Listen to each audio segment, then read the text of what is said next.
Welcome to Happily Ever After is just the beginning. Keeping your relationship not just together, but happy, and we mean truly happy, is part art and part science. You've come to the right place. Here's your host, Leslie Dories. I'm often asked, when do I tell a couple that their marriage is over? And my answer is never, because that decision is not up to me. Now, I've worked with couples that I was sure would make it only to be asked for a referral to a divorce attorney. And I've worked with couples that I never thought in a million years would figure it out. They would somehow right the ship and sail off into the proverbial sunset. So each couple is different, and so is each marriage. What works for one couple won't work for another, but there are some warning signs that all couples should be on the lookout for if they want to have a healthy, happy marriage that lasts. So licensed marriage and family therapist Virginia Williamson is here to share what should set off alarm bells, and actually, more importantly, what to do if those alarm bells start ringing in your marriage.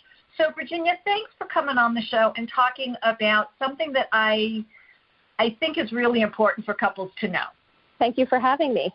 In a recent article that appeared in Brides, it was called 7 Signs of a Bad Marriage According to a Marriage Therapist, and you are the marriage therapist that they were talking to. You identified some telling behaviors that are evidence of trouble. Now, unfortunately, we only have 30 minutes, so we're going to kind of have to go through these quickly. But the first 3 that you talked about, feeling contempt, having your partner make you feel bad, or feeling controlled, those things seem to have some commonalities to them. But can you talk about what each one is and what makes them problematic? Of course. So with feeling contempt, it can show up in a variety of different ways, I find, in marriages. But essentially, when I'm working with a couple, I'm looking to see if they still have goodwill toward one another and respect for one another. And if they're not coming in with that, in my opinion, it has to be restored. Those things have to be restored in order for them to repair any damage that has already been done. And as you, I'm sure, experience quite often, couples may tend to come into therapy as a last resort rather than a first line of defense. Yes. You can see, the eye rolling. You can see the discounting what the other person feels. And in the most extreme cases, I have certainly worked with couples where it seems like they can barely stand to be in the same room together. So those are the ways that contempt tend to show up from my perspective. The made to feel bad, you have to be a little bit careful with, because there might be some work that you individually have to do to determine what am I bringing into this that may actually be from the past and isn't necessarily something that my partner is doing. But it may be that they are, again, discounting your thoughts and feelings, not encouraging you if there are things that you really want to do either personally or professionally, or just second guessing you quite a bit. So those are things that you'd want to be able to ask your partner to stop doing and explain how it impacts you. But again, super important to remember that you have to be able to tease out what is, as we often say, no one can make you feel anything, right? So what are you bringing into it, and what is the other person doing to contribute to it? Yeah. And I talk about that, because, and again, we have this idea, and I would really like to just blow it right out of everybody's mind that I'm supposed to be happy all the time, and I'm supposed to make my partner happy all the time. So this making each other feel bad, and I always talk about it. It's like, is it your intent to make the other person unhappy or hurt their feelings, or is it a side effect of a real conversation that you have to have? Meaning, I have to share that maybe something that you're doing is bothering me or actually does hurt my feelings, and in the process, it hurts your feelings. And we can say, oh, well, we're never supposed to be unhappy, which, of course, please just stop that, because that's not right. Yeah, absolutely. And I mean, if you're finding yourself in the relationship feeling as though you can't be the person that you would like to be, it still requires that, what I keep calling, teasing out, am I getting in my own way, or is my partner getting in the way, and how do we talk about that together? Because I find that with those couples that either still do have goodwill toward one another or can get there, the changes that they actually need to make typically are not that they're not as huge. They're typically small things, right. That can be kind of fixed with really no skin off anybody's back once they understand each other. And that once they understand each other is a huge piece, because I was just talking to a client this morning, and they have this issue that they need to talk about. He brought up something that was really important, but it was very hard, and she wasn't. And they happened to be physically separated at the moment because of work situations, and she wasn't prepared to have the conversation, and he wanted to have it. And she goes, well, what do you do? And I said, well, that's one of those things that you have to really, tease out, because, you have to be able to understand what's going on with your partner. That she wasn't saying I don't ever want to talk about it. It was just like I'm not ready to talk about it right now because it's just not a really good time. So yeah, there are all some of these things, but I want to get to the last one about feeling controlled, because I hear that all the time. My partner is trying to control me. So can you talk about that? Absolutely. I mean, I think it's important to be clear that I have worked with some couples where there has been abuse, emotional, physical, or both. And so if it's a function of abuse, I think obviously it doesn't mean that couples therapy won't help, but it is something that I think has to be addressed in a more kind of black and white way than I typically prefer to work. I prefer to work by seeing, both sides of the coin, but obviously if it's an abuse situation, that has to be addressed, I think, first and foremost. And there are partners, men and women, that can tolerate. Of course, if you have a strong therapeutic relationship with them, they can tolerate hearing. I think that may be emotionally abusive to your partner, or of course, physical abuse is pretty straightforward. But if it's not an abuse situation within a couple, I tend to find that the efforts that one partner might make to control the other, or that come across that way, are another way of that partner trying to get their needs met, and just not being able to express it in a way that can be received, by their partner. So I often find that back to your point about intent, the intent isn't to make the person smaller or make their life smaller or the things that they want to do smaller, but there's some need that they have that isn't being fulfilled, and rather than being able to identify and express that, it comes across as trying to limit their partner's, the other things that their partner is doing that are important to them. Right. And some of this is, this idea of being controlled is part of what, it's not so much about control, it's just what I tell my clients is, that when you marry somebody, every decision you make directly or indirectly impacts your partner. And so, they're going to have views about it. And because they don't necessarily, want you to do something, or they do want you to do something that maybe you're not on board with, that isn't necessarily control. It's more negotiating, how do we make this relationship work so both of us feel okay? Absolutely. And the word that I like to use is influence, and I try to talk with couples about the difference between allowing your partner to influence your position, not because they're controlling, but because you care about the impact that it has on them, and vice versa. They should also allow your influence.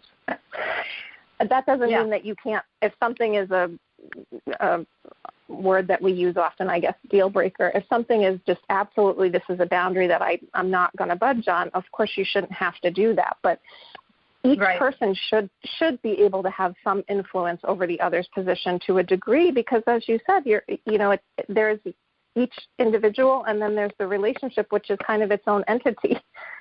Right. So let's go to two more of the 7 signs. And one of them is that a couple is no longer arguing, and the other one is body language is expressing disinterest. So what are these, and what makes them a sign of a bad marriage? So the no longer arguing, I've certainly worked with couples that are conflict avoidant by nature. Truthfully, I would say more often I find that one person is conflict avoidant and the other is not. But I have worked with couples that are both conflict avoidant, and so they may not argue simply because that's how they're wired. But on the other hand, to me, if somebody if somebody is still passionate enough about the relationship to express their distress in the marriage, or their anger or their hurt or their sadness, they're still on the dance floor with each other. Okay. If they don't even have the energy to express any of that to their partner, in my mind, they've exited emotionally already in a certain way. And again, that doesn't mean that they can't come back, but if they're no longer impacted by the behaviors of their partner, then they're not really engaging in the relationship, from my perspective. Right. And so and talking about the body language expressing disinterest, when I read that, and I actually did read what you wrote about it, which then made more sense, because sometimes body language is misinterpreted. Mm-hmm. And so how would I know that my partner's body language is showing disinterest versus maybe discomfort or some other dis that we could come up with? Right. I think you have to ask. It's something that I will do in session. Obviously, if a couple is having these interactions on their own, they would have to ask each other. But I will ask. If I see someone looking like they're shutting down or turning away, I'll ask what's happening for them. And I think couples can do that on their own as well, ask for clarification.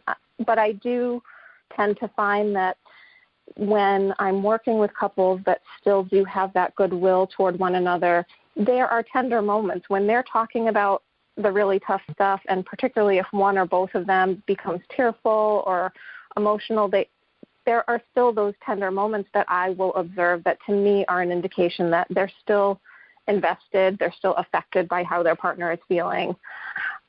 But again, couples can ask for that clarification on their own. They may not want to. It may be a stuck pattern of one person starts to shut down and the other becomes infuriated, and on and on they go. But I think it's always important to say, I feel like I've lost you, or I feel like you are saturated, or I feel like you don't want to have this conversation with me right now. Can you tell me what's happening for you, or is that what's happening, or when can we revisit this? Or yeah, and it's like you're saying, it's nuanced, and people can develop the habit, develop the practice of asking.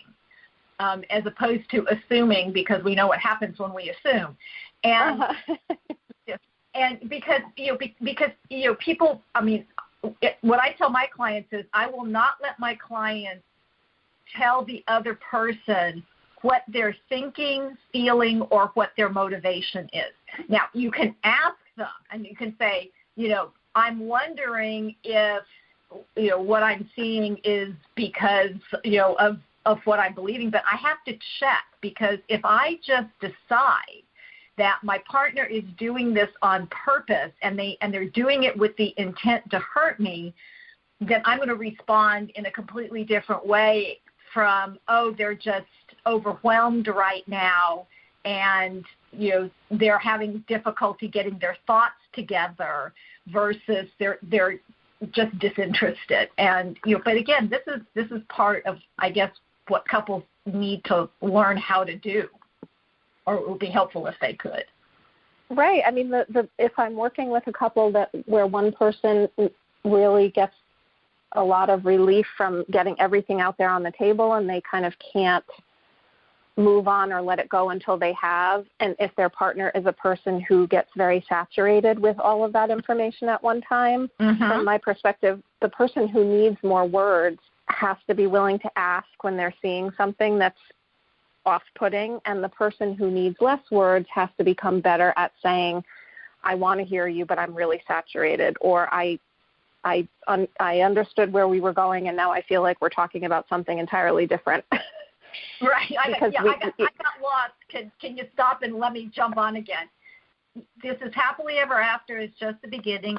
I'm talking with fellow licensed marriage and family therapist Virginia Williamson about signs of a bad marriage and what you can do if you see them in yours. And if any of these sound familiar, please know that you're not alone. Bad marriages, or even just okay ones, can be made better. Learning what works and stopping the things that don't is what it takes, and I can help. If you're ready to have the marriage you've always wanted, then please don't wait another day. Send me an email or give me a call and schedule your free, no obligation, Create Your Happily Ever After discovery session. You can reach me by email at Leslie, Lesli, at foundationscoachingnc.com. That's FOUNDATIONS, coaching, N as in Nancy, C as in Charlie.com. Or you can reach me by phone at area code 919-924-0463. So I want to get back to talking with Virginia about the signs of a bad marriage. And so the final two signs that you talk about are staying for the family and then having an emotional affair. So how common are these two signs? Staying for the family comes up with, I would say, almost everyone, if not everyone, that I meet with that is contemplating divorce, for a number of reasons. One, because if there is a family, if there are children involved, well, of course there's always a family, there are parents and siblings, but if there are children involved, most of my clients don't take it lightly if they're going to make a decision that's going to potentially upend everyone's lives. And and then the other piece is, often I will hear from clients that they feel like they can better manage the co-parenting in the marriage, and that if they were in two different homes, if they do have different parenting styles or disputes that are pretty ingrained in their dynamic, that those would be much more challenging to keep the children in a good place if they had to be across two homes, managing those issues across two homes. And right. I don't think any relationship is hopeless. So I would always encourage couples to, if I'm working with an individual who's contemplating divorce, to at least try couples therapy and see if there's a benefit to it. But the part that where I might start to kind of move in a different direction in terms of the focus of therapy is, I have seen both men and women become symptomatic with depression and anxiety seemingly as a result of staying in a relationship that doesn't meet their needs for others, for the benefit of their children, for the benefit of their families of origin, or even for the benefit of their partner, feeling like their partner isn't going to be okay on his or her own. Right, and I always tell people, your children are a good reason to get you into my office. They're not going to keep you there, and right. Because that's way too much pressure on children, and the children actually feel it. I mean, whether or not they understand it or not, they actually feel. I mean, that they have to, that they're what's keeping their parents together, and that has all kinds qualifications. But yes, when I worked with kids and teens, which I don't really anymore, but when I did, I can't tell you how many times I heard, and I don't know if you work with kids or teens, but how many times I heard, oh, my parents should have gotten divorced a long time ago, because they are very acutely aware, whether there's open conflict or not, they're in tune with the fact that things are not okay. Right. And, and again, I think that's one of the things, because I was just talking with a client the other day, and his parents got divorced when he turned 18 and went to college. And so what he felt like was that everything he grew up with was a lie. And he's not the first client I've had. Right. I had a client who, she was in her 30s when her parents got divorced, and she felt exactly the same way. I mean, because a lot of people will say, well, we'll just hold out until the kids are teenagers or until they go away. But like you said, they are aware. They know something's going on. But I want to talk about this having an emotional affair, because, of course, that's always a challenging subject to approach, because people go, well, I'm not having an affair. I didn't sleep with this person. I didn't have sex with this person. I'm going, okay, yes, that may be true. But, my rule of thumb is if you wouldn't do it with your partner standing right next to you, it's probably not a good idea. So talk more about what is an emotional affair and why do they happen? It goes back to not having needs met, and obviously we all have to identify what's a want and what's a need, right? Sometimes our wants can feel like needs, but yes. And there are some needs that you can kind of farm out, like just a quick personal example. When I was in my clinical training to do this work, I was fascinated by it and also overwhelmed by it. So I wanted to talk about it all the time, obviously without revealing anybody's personal information. But sure. And my partner at the end of a long day had absolutely no interest in, in hearing about some of this. So I learned that having steady supervision more often than I had been was important, because I needed a space to talk about what I was experiencing and if I was helping folks or not. And so that was a need that was safe to farm out, right? It was completely appropriate. But when you start to look to other people to meet your emotional and, of course, physical needs, and it becomes more of a priority than the way that you are holding your marriage sacred, that to me is when it crosses the line. Meaning, are you, of course, being dishonest about your communication with this person? Yeah. Are you having to carve time out of your day to have conversations with this person, whether it be over text or over the phone or seeing them? And again, just how much time and emotional energy they take up in your life. If it's more than your marriage, I think you have to take a look at that.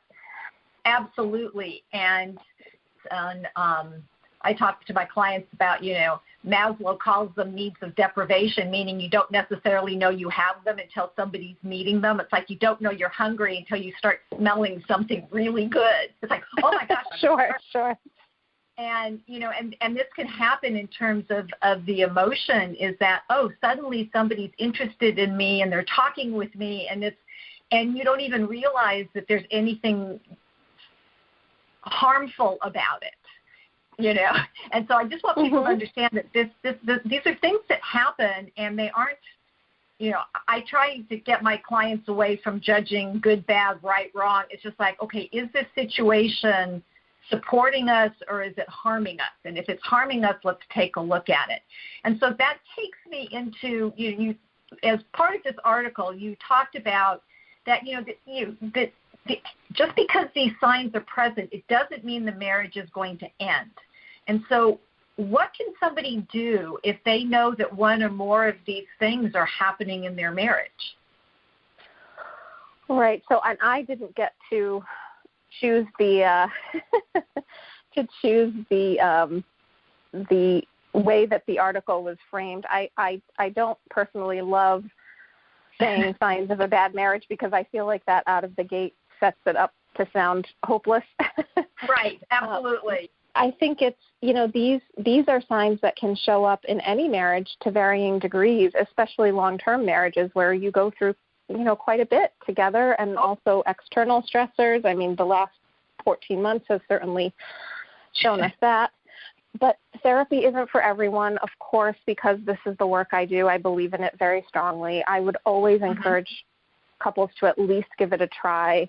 If they are part of a faith community and they trust, a leader in their faith community, is that a resource that they could speak to about what they're experiencing? If they have family members or friends that have marriages that feel solid to them or look like the type of marriage that they aspire to, talking to trusted folks in their life, just because when with any issue, right, even when we work with individuals, if you just let it rattle around in your head, it's a completely different experience than than saying it out loud, and also getting the feedback from somebody who's a little bit removed from the situation, or in the case of trusted people in your life, they know you, they know your spouse, and of course you have to be careful about who you turn to, because sometimes the person may fuel the fire rather than be in that kind of removed position. But I think it's always important for anyone who is considering such a significant decision to consult the people that they trust and access outside resources before determining that that divorce is the right path. And it may be, right. But as you and I both know, because this is what we do, there are many more marriages that could be saved if people have the right kinds of support. And I always liken it. I mean, I remember,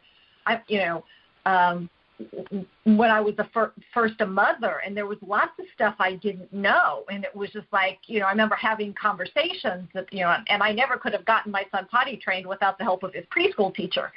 So never would have happened. And, so we don't have any qualms about going to our friends or family members about, I mean, I actually remember asking my mother, because they were my two sisters and I are 3 years apart, and I said to her, I said, how did you deal with two of us in diapers at the same time? She goes, I never did. And I went, oh my God, but it's like, I was asking because I didn't know.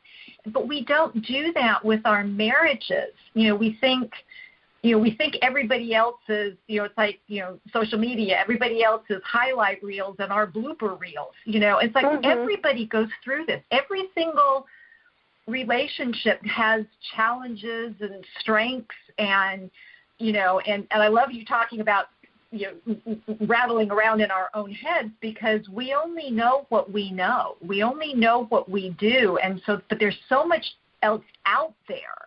And that's where, people like you come in to, I mean, and you sound like me where, you're always very optimistic that things could be better. I don't know if you know who Bill O'Hanlon is, but he talked about being psychotically optimistic. I said, I'm stealing that. Yes. Because even like I said before, even people, even marriages who you think are going to just never make it, that people can surprise you. But it is getting that perspective, I think.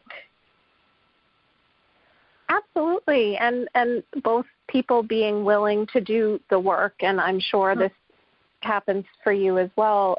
It's when couples do come in, they may be at different levels of motivation. So some of our job is, kind of getting them to a more similar place so that one person isn't feeling frustrated all the time, that they're kind of putting in more effort.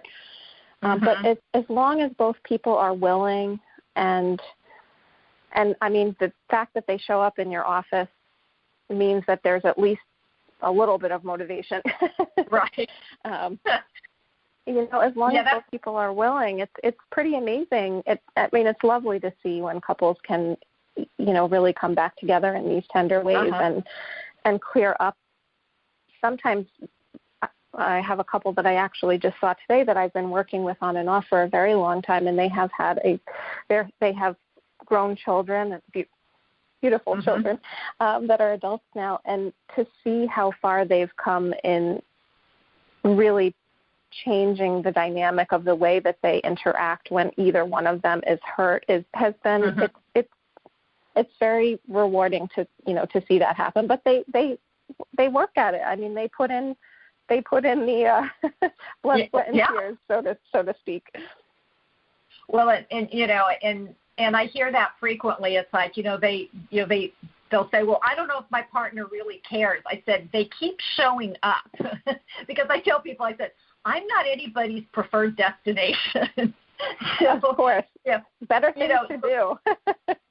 So if they're here, it's like you've got. I mean, I realize it may not be going as quickly as you want, or they may not be getting it as fast as you would like, but they're still here. They're still showing up, and I mean, and it can be frustrating work because most people, as I tell people, most people don't know what they don't know about relationships, and I still think everybody should have to take a relationship 101 class before they graduate from high school.